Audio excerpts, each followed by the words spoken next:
কর্মণি দ্বিতীয়া। হরমোনের বিভক্তি হবে। আমি তো বিভক্তি জিজ্ঞেস করেছিলাম। কিন্তু ওটা বিভক্তি। পরেও। ও আচ্ছা আচ্ছা।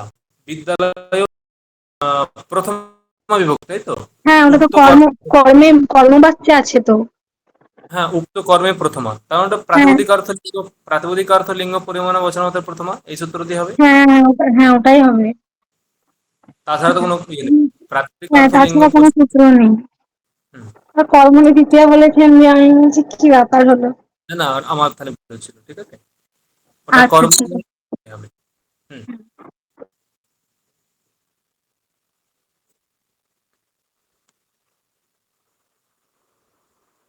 দেখো, আজকে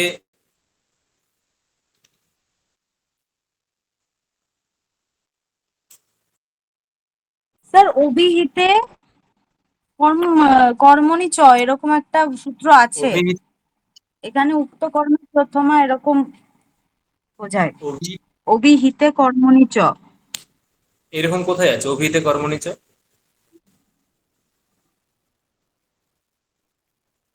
পড়েছিলাম। না, এরকম কোথায় আছে? এরকম কোনো সূত্র নেই মনে হয়। তুমি দেখে নিও একবার, দেখে আমাকে জানিও, ঠিক আছে? তুমি, তার ডাউটটা ক্লিয়ার হয়ে যাবে। ঠিক আছে। হুম। দেখো, পরবর্তী আমরা পড়ব যে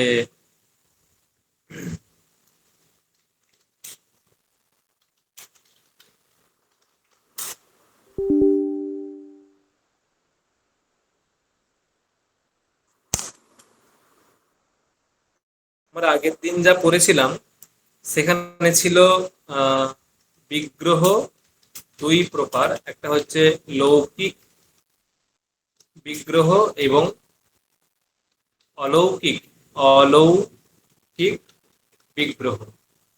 এদের স্যার, হ্যাঁ, ওইটা ওই স্মৃতি বলছিল, এটা অভিহিতে কর্তরি কর্মণি চ ওটা।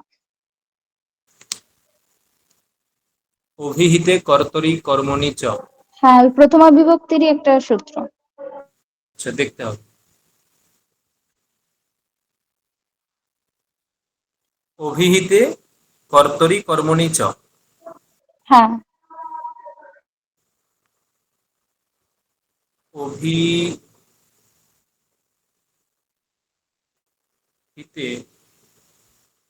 না এরকম তো কোনো সূত্র পাচ্ছি না।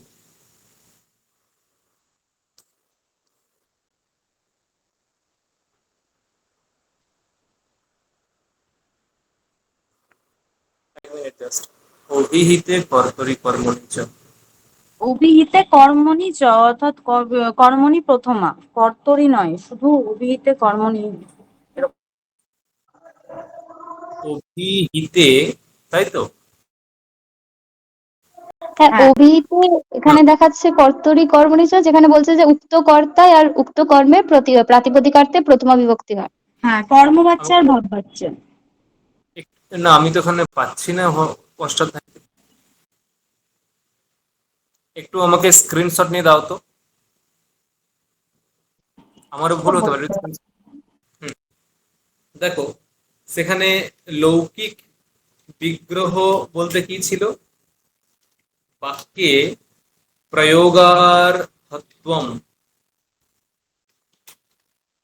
লৌকিকত্বম, অর্থাৎ বাক্যে প্রয়োগ যোগ্য যে বিগ্রহ বাক্য, সেটাই হলো লৌকিক বিগ্রহ বাক্য। যেমন বিনা পানৌ যস্যাহ সা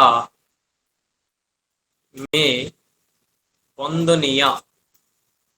দেখো, এই যে বিনা পানৌ যস্যাহ সা, এটা একটা বিগ্রহ বাক্য, কিন্তু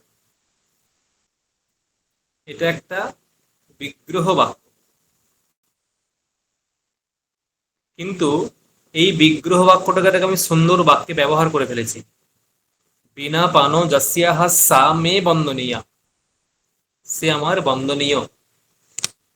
কিন্তু আবার ধরো বলা হলো যে রাজপুরুষः রাজ্ঞः পুরুষः গচ্ছতি, এটাও তো একটা বাক্য, রাজ্ঞः পুরুষः গচ্ছতি।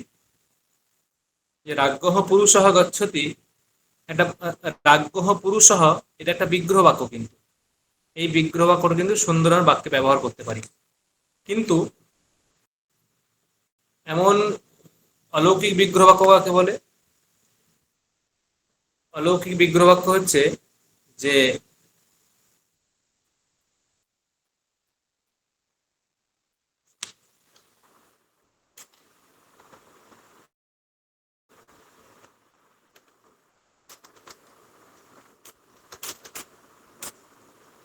বাক্যে প্রয়োগ অনর্হত্বম অলৌকিকত্বম, মানে বাক্যে যেটা প্রয়োগ করা যায় না, বাক্যে যা প্রয়োগ করা যায় না, ঠিক আছে, বাক্যে যা প্রয়োগ করা যায় না, মানে যে বিগ্রহ বাক্যটা বাক্যে প্রয়োগ করা যায় না, যে বিগ্রহ বাক্যটি বাক্যে প্রয়োগ করা যায় না তাকে বলে অলৌকিক বিগ্রহ বাক্য। উদাহরণ ধরো বলা হলো এই যে রাজ্ঞः পুরুষः গচ্ছতি, এই রাজ্ঞः পুরুষः এটার অলৌকিক বিগ্রহ বাক্য কি হবে? রাজন অস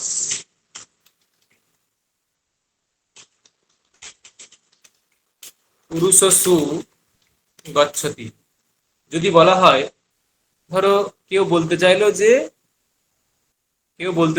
যে রাজ্ঞः পুরুষ মার্গে মার্গে রাজার পুরুষ যাচ্ছে, মার্গে রাজার পুরুষ যাচ্ছে, এটা না বলে তখন একজন বলল যে মার্গে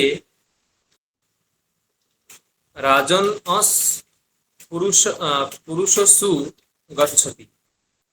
দেখো এইটা হচ্ছে এক প্রকার অলৌকিক বিগ্রহ বাক্য, এটা অলৌকিক বিগ্রহ বাক্য। এটা যদি প্রয়োগ করা হয় সেটা কিন্তু অসঙ্গত, এটা যুক্তিসঙ্গত নয়, এটা এরকম বাক্যে প্রয়োগ করা যায় না। এটা হচ্ছে লৌকিক বিগ্রহ, রাজ্ঞः পুরুষः লৌকিক, আর অলৌকিক এটা।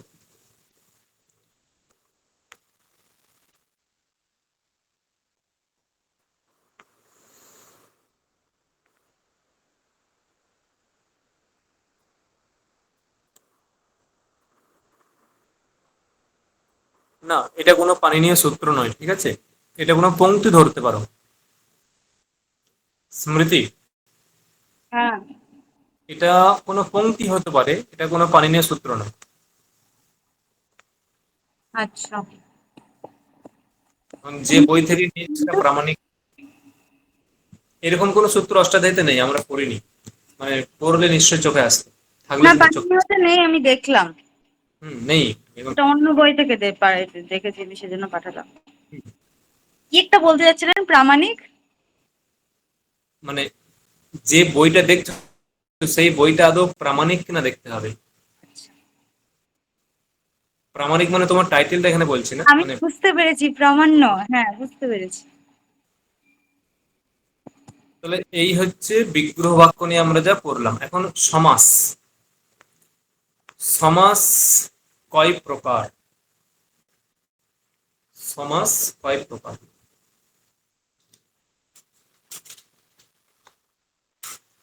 সমাস কয় প্রকার যদি প্রশ্ন হয়?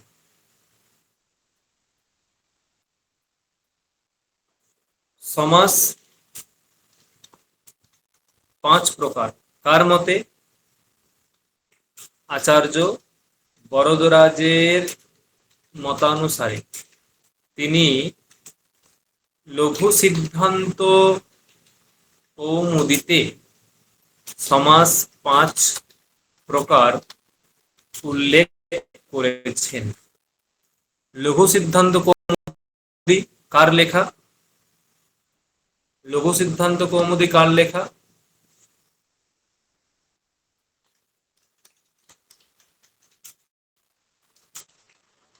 কার লেখা? লঘু সিদ্ধান্ত কৌমুদী কার লেখা? হ্যাঁ, কারোর জানা নেই? ভট্টজি দীক্ষিত। লঘু সিদ্ধান্ত কৌমুদীর আচার্য বরদ্বাজের রচনা।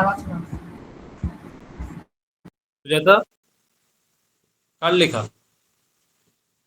হ্যালো, সুজাতা আছে? ভট্টজি দীক্ষিত। ভট্টজি দীক্ষিত, হ্যাঁ, ভট্টজি দীক্ষিতের লেখা।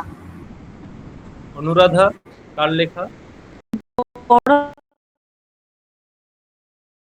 বরদরাজ হ্যাঁ, হ্যাঁ, হ্যাঁ। বরদরাজ আচার্য এরকম টাইপের দেখাচ্ছে তো। দেখাচ্ছে মানে ফ্রম এআই? না ফ্রম এআই, না ফ্রম গুগল, বাট ভট্টজি দীক্ষিত খুব সিদ্ধান্ত স্মার্ট। আমি তো বলে দিই স্যার, আমি দেখে বললে আমি বলে দিই। লঘু সিদ্ধান্ত কৌমুদীর রচয়িতা হচ্ছে আচার্য বরদরাজ। আমি এটাই তো বললাম। আর বৈয়াকরণ সিদ্ধান্ত কৌমুদীর রচয়িতা হচ্ছেন কে? ভট্টজি দীক্ষিত। ভট্টজি দীক্ষিত। হ্যাঁ, এইটা জানা ছিল না সত্যি?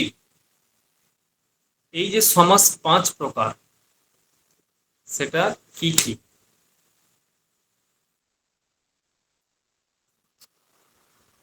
সমাস যে 5 প্রকার কি কি? প্রথম হচ্ছে কেবল সমাস, 2 হচ্ছে অব্যয়ীভাব সমাস, 3 হচ্ছে তৎপুরুষ সমাস, 4 বহুব্রীহি সমাস, 5 দ্বন্দ্ব সমাস। এই হচ্ছে 5 প্রকার সমাস। ঠিক আছে, এই হলো 5 প্রকার সমাস: কেবল সমাস, অব্যয়ীভাব সমাস, তৎপুরুষ সমাস, বহুব্রীহি সমাস, দ্বন্দ্ব সমাস। অব্যয়ীভাব সমাস কাকে বলে? পূর্ব পদার্থ প্রধান অব্যয়ীভাব। এই লাইনগুলো মুখস্থ রাখবে। পূর্ব পদার্থ প্রধান অব্যয়ীভাব, উত্তর পদার্থ প্রধান তৎপুরুষ। ঠিক আছে,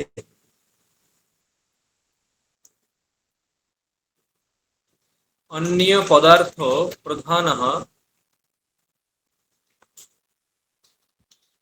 বহুব্রীহি, উভয় পদার্থ প্রধান দ্বন্দ্ব।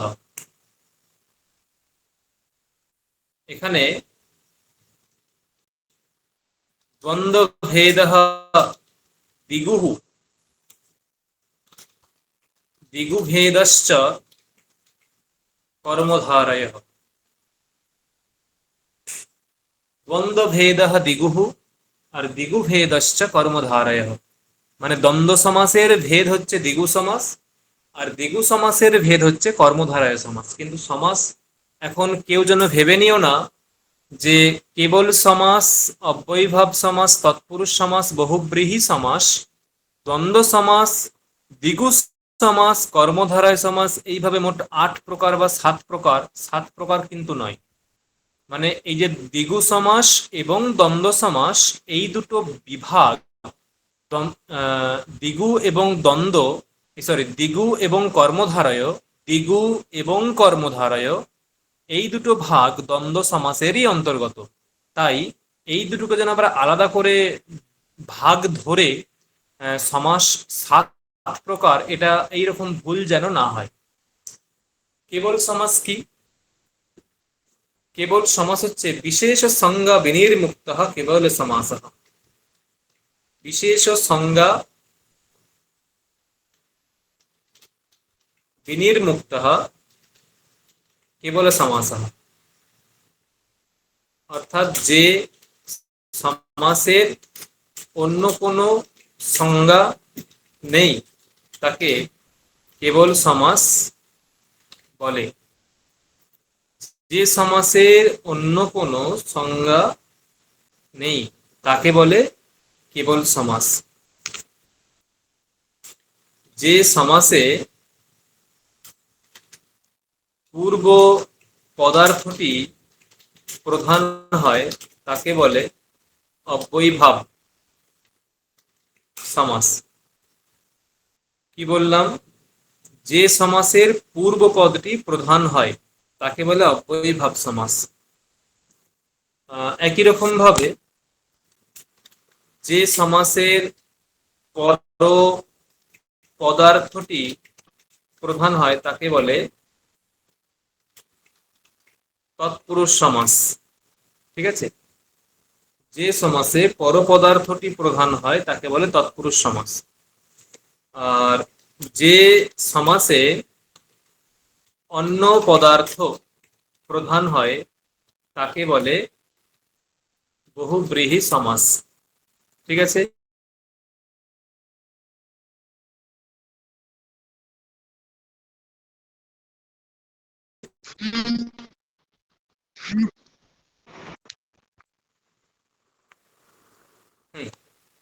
তাকে বলে বহুব্রীহি সমাস। এবং যে সমাসে উভয় পদই প্রধান হয় তাকে বলে দ্বন্দ্ব সমাস। যে সমাসে উভয় পদই প্রধান হয় তাকে বলে দ্বন্দ্ব সমাস। আর দ্বিগু সমাস যে সমাসের পূর্ব পদটি সংখ্যাবাচক হয়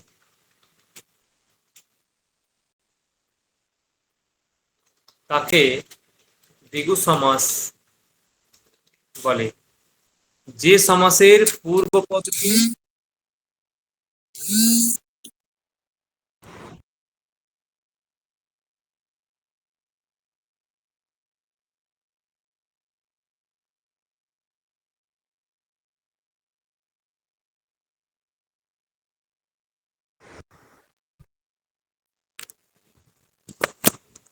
হুম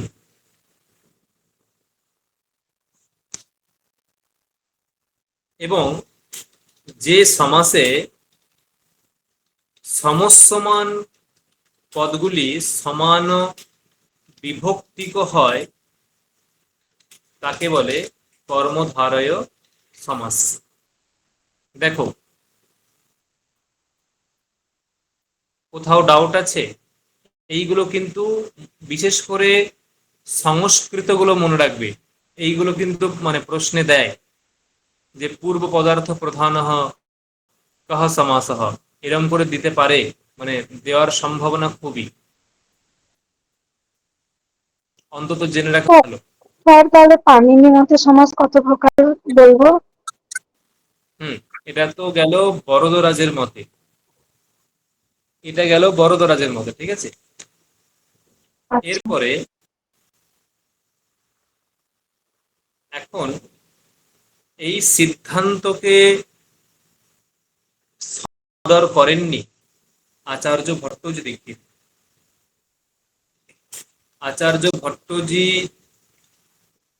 দীক্ষিত কিন্তু এই সিদ্ধান্তকে স্বীকার করেননি। তিনি সমাসের চারটি ভেদ প্রকাশ করেছেন। তার মতে কেবল সমাস নেই। উনি কেবল সমাস বলে কোনো ভেদ তিনি স্বীকার করেননি। কেবল সমাস বলে তিনি কোনো ভেদ স্বীকার তিনি করেননি। ঠিক আছে?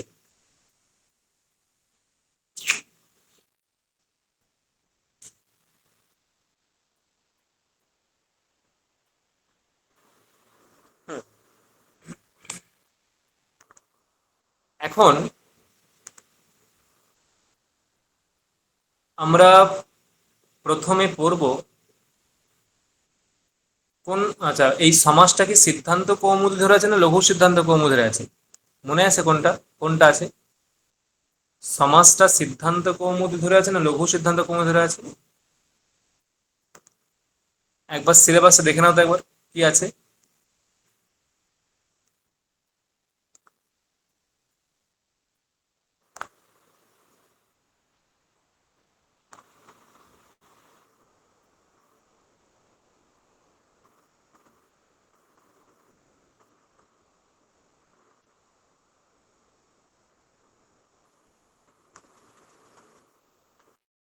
আমার কথা শোনা যাচ্ছে? কি আছে? সমাসটা লঘু সিদ্ধান্ত কৌমুদী অনুসারে আছে না সিদ্ধান্ত কৌমুদী অনুসারে? এইভাবে ওইভাবে তো নেই, শুধু হ্যাঁ, সমাস লেখা আছে। শুধু সমাস লেখা আছে। শুধু সমাস লেখা আছে, এক্সক্লুডিং সমাসান্ত বিধান না লেখা আছে। এক্সক্লুডিং মানে ওটা হুম, সমাসান্তর নয়। না, সমাসান্ত বিধানটা বাদ দিয়ে সমাস লেখা আছে। হুম, ঠিক আছে।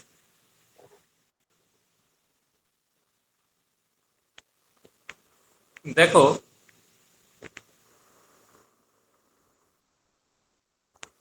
এই যে 5 প্রকার সমাস বা 4 প্রকার সমাস বললাম, তার মধ্যে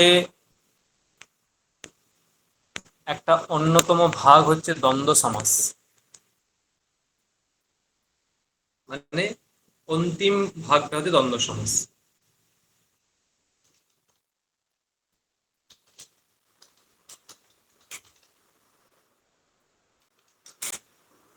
দ্বন্দ্ব সমাস বিষয়ে আলোচনা।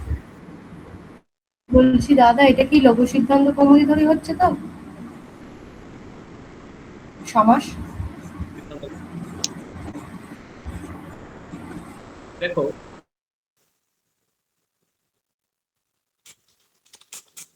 সূত্র কি সূত্র? চার্থে দ্বন্দ্ব, চার্থে দ্বন্দ্ব। দ্বন্দ্ব সমাস বিধায়ক সূত্র হচ্ছে চার্থে দ্বন্দ্ব।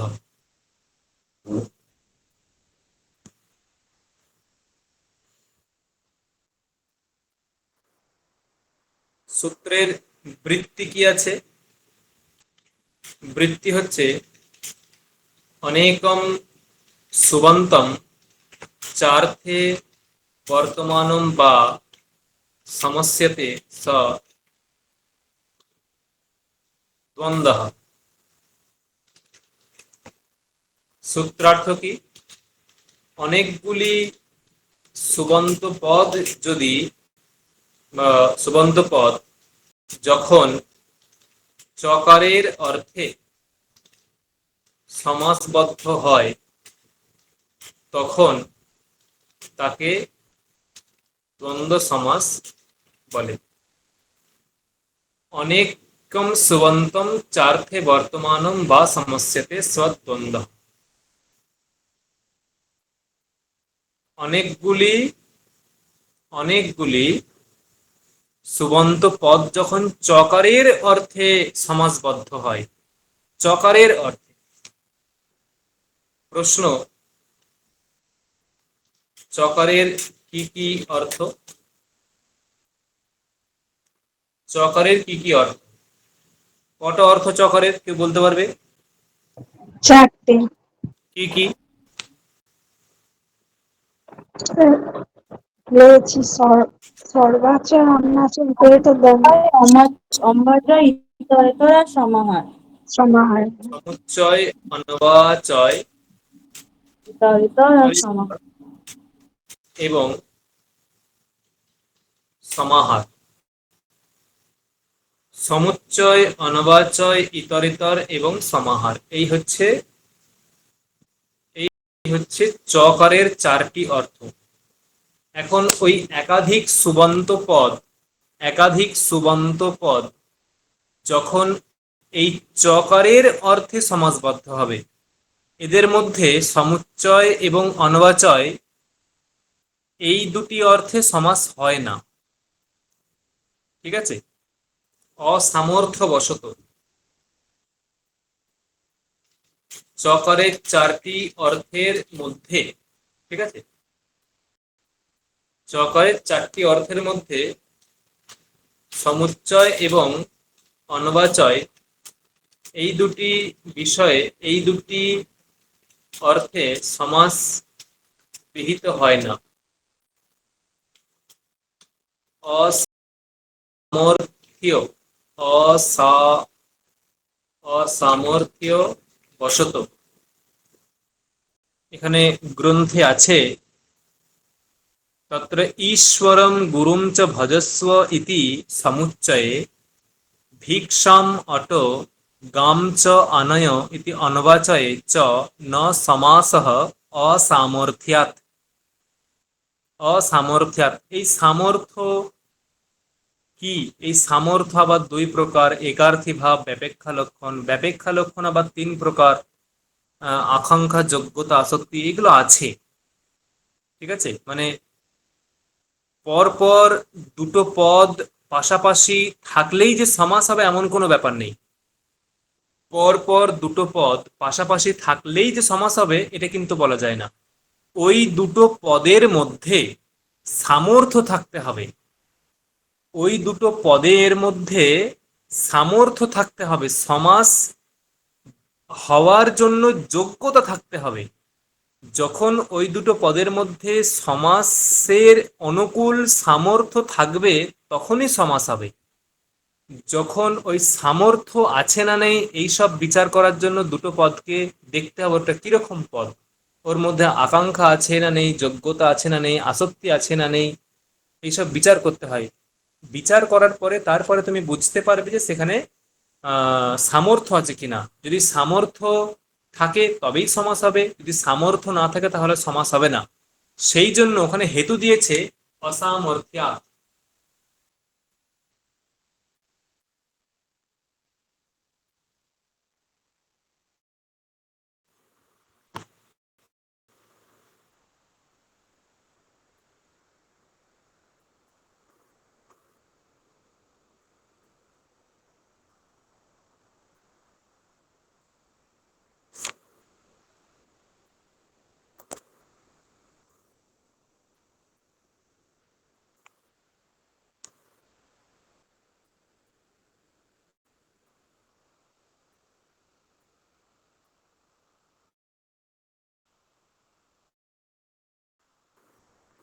এই যে তত্র ঈশ্বরম গুরুম চ ভজস্ব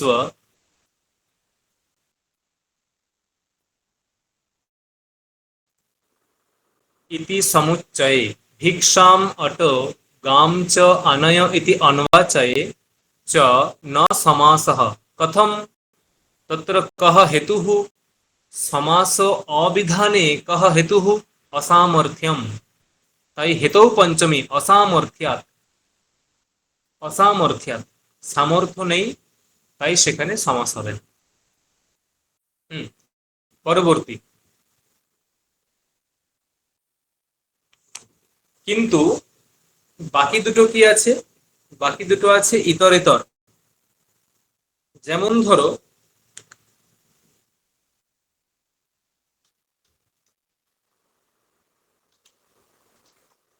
ইতরেতরঃ,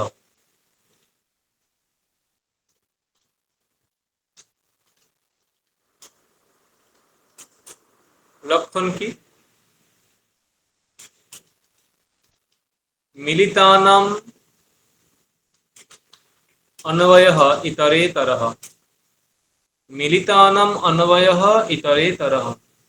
ঠিক আছে, মিলিতানাম অন্বয়ঃ ইতরেতরঃ।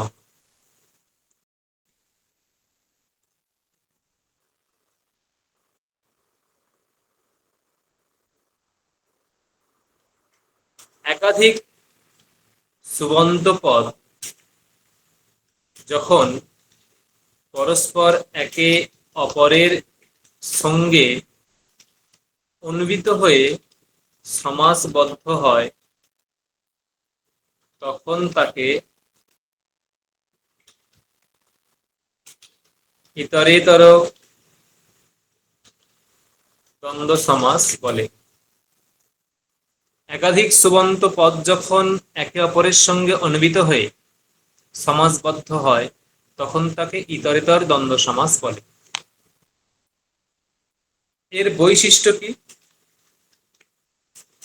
এর বৈশিষ্ট্য হচ্ছে এরকম যে যতগুলি স্যার স্ক্রিন দেখতে পাচ্ছি না। না, স্ক্রিন দেখা যাচ্ছে, তোমার সমস্যা হচ্ছে। আমার এখানে ফোন খোলা আছে,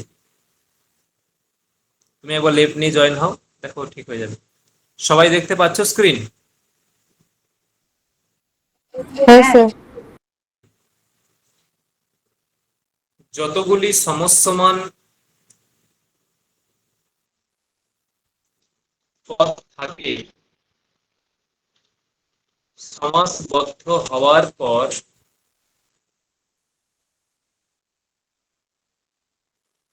তদনুরূপ বচন হয়।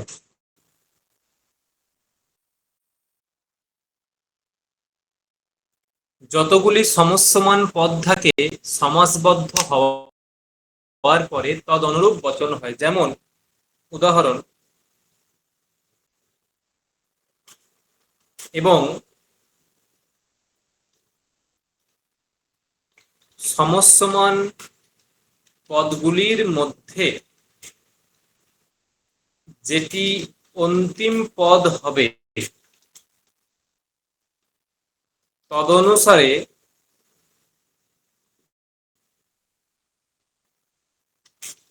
বচন হবে।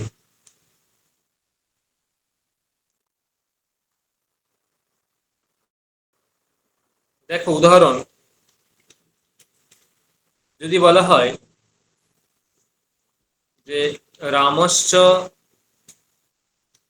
লক্ষ্মণশ্চ, কি হবে? রাম রাম লক্ষ্মণ। রাম লক্ষ্মণ। এখানে কেন আমি রাম লক্ষ্মণাহ করলাম না, রাম লক্ষ্মণাহ কেন করলাম না? কারণ এখানে সমসমান পদ হিসাবে দুটো আছে। এখানে সমসমান পদ দুটো আছে, একটা হচ্ছে, ওয়েট এক মিনিট,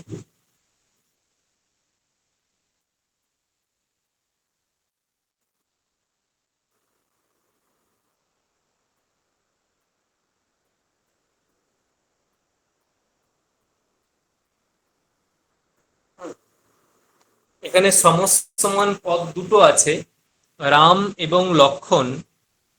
মানে সমসমান পদ বলতে কাকে বোঝায়? বিগ্রহ বাক্যে যে পদগুলো থাকে সেই পদগুলোকে সমসমান পদ বলে। বিগ্রহ বাক্যে যে পদগুলি থাকে সেই পদগুলিকে সমসমান পদ বলে। ঠিক আছে? তাহলে এখানে বিগ্রহ বাক্যে দুটো পদ আছে, রাম এবং লক্ষণ, তাই সমাসবদ্ধ হওয়ার পরে রাম লক্ষ্মণও হবে। ধর এরকম বলা হলো,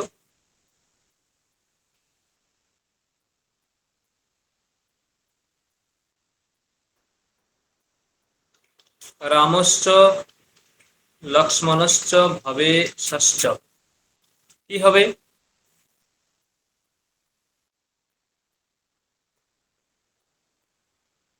কি হবে? কুইক কুইক, কি হবে? রাম লক্ষ্মণ ভবে সাহা। রাম লক্ষ্মণ ভবেশাহা। ধরো এমন একটা বলা হলো যে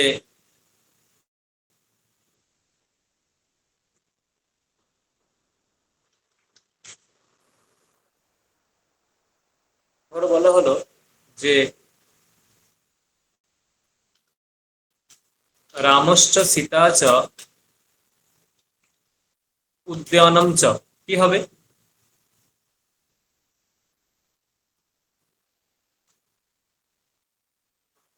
রামশ্চ লক্ষ্মণম, রামশ্চ সীতা চ, রাম রাম সীতা উদ্যানানি।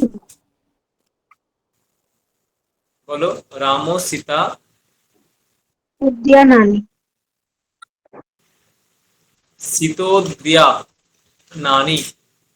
দেখো এইখানে কিন্তু তুমি উদ্যানাহা এরকম কিন্তু করা যাবে না, সেই জন্যই লিখেছি দেখো, এবং সমস্যমান পদগুলির অন্তে যে পদটি, যে সমস্যমান পদগুলির মধ্যে যেটি অন্তিম পদ হবে, অন্তিম পদ হচ্ছে উদ্যান, তার লিঙ্গ অনুসারে, তদ অনুসারে মানে লিঙ্গ সেই পদের লিঙ্গ অনুসারে বচন হবে। বোঝা গেল? এখন ধরো যদি এরকম বলা হয় যে সীতা চ উদ্যানম চ, কি হবে? সীতা উদ্যানে। সীতা উদ্যান। সীতা উদ্যানে। শীতোদ্যানে, এটা হবে।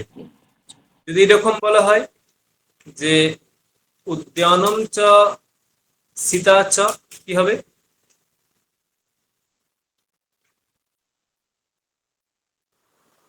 বলো, উদ্যানম চ সীতা চ করলে কি হবে? উদ্যান শীতে। উদ্যানসিত। উদ্যান শীতে, এরকম হবে। দেখো সবগুলো কিন্তু মানে বিকল্প ধরে ধরে উদাহরণ দিয়ে বোঝালাম। এই হচ্ছে আহ এটা হচ্ছে ইতরেতর, এটা হচ্ছে ইতরেতর দ্বন্দ্ব সমাস। আর সমাহার দ্বন্দ্ব সমাস,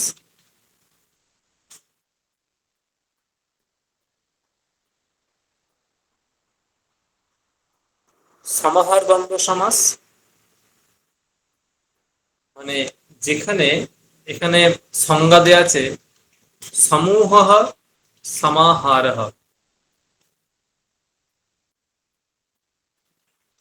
অর্থাৎ যেখানে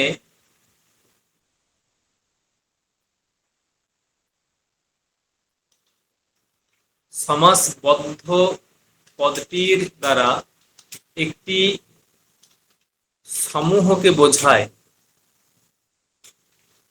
সেখানে সমাহার দ্বন্দ্ব সমাস হয়।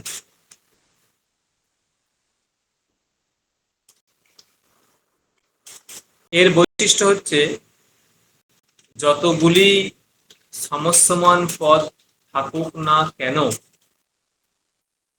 যতগুলি সমস্যমান পদ থাকুক না কেন,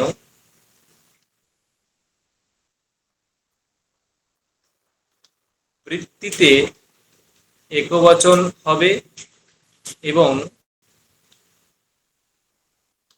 ক্লীব লিঙ্গে তার প্রয়োগ হবে। মানে যেখানে বুঝবে যে সমাসবদ্ধ রূপটা একবচন,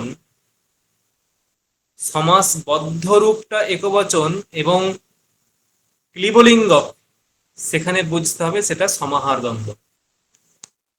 ধরো বলা হলো যে সংজ্ঞা চ পরিভাষা চ, কি হবে? সংজ্ঞা পরিভাষম। যদি এটা ইতরেতর দ্বন্দ্ব সমাসের মতো করা হতো তাহলে হতো সংজ্ঞা পরিভাষে, সংজ্ঞা পরিভাষে। যেহেতু এটা সমাহার দ্বন্দ্ব তাই এখানে একবচন হবে এবং নপুংসক লিঙ্গে তার প্রয়োগ হবে, তাই সংজ্ঞা পরিভাষম। দেখো বোঝা গেল হ্যাঁ কি না? হ্যাঁ স্যার।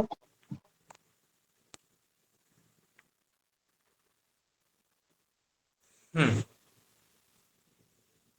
কিন্তু স্যার যখন সমসমান পদটা দেওয়া থাকবে সেটা দেখে কি করে বুঝবে যে সেটা না দ্বন্দ্ব হবে? সেখানে ওই সমাহার কথাটা উল্লেখ থাকে, ঠিক আছে? মানে যেখানে স্পেসিফিক অথবা প্রসিদ্ধ প্রয়োগ দেখে বুঝতে হবে, প্রসিদ্ধ প্রয়োগ মানে হয় সেখানে সমাহার, এরকম হয় না যে পঞ্চানম গঙ্গানম সমাহার, এরকম হয় না? হ্যাঁ। পঞ্চগঙ্গম দ্বয়োঃ যমুনয়োঃ, দ্বয়োঃ যমুনয়োঃ সমাহারः, द्वि यमुनम, द्वि यमुनम, ए समाहार, एक वचन प्लस क्लिबलिंगे पंचानम गंगानम समाहारः, এই যে সমাহার পদরা সেখানে উল্লেখ থাকে, বুঝতে পেরেছো? না হলে কিন্তু বোঝা মুশকিল হয়ে যায়। আর প্রসিদ্ধ প্রসিদ্ধ দ্বন্দ্ব মানে ওই সমাহার দ্বন্দ্বের প্রসিদ্ধ প্রসিদ্ধ যে উদাহরণ সেইগুলো কিছু কিছু মাথায় রাখতে হয়। হুম,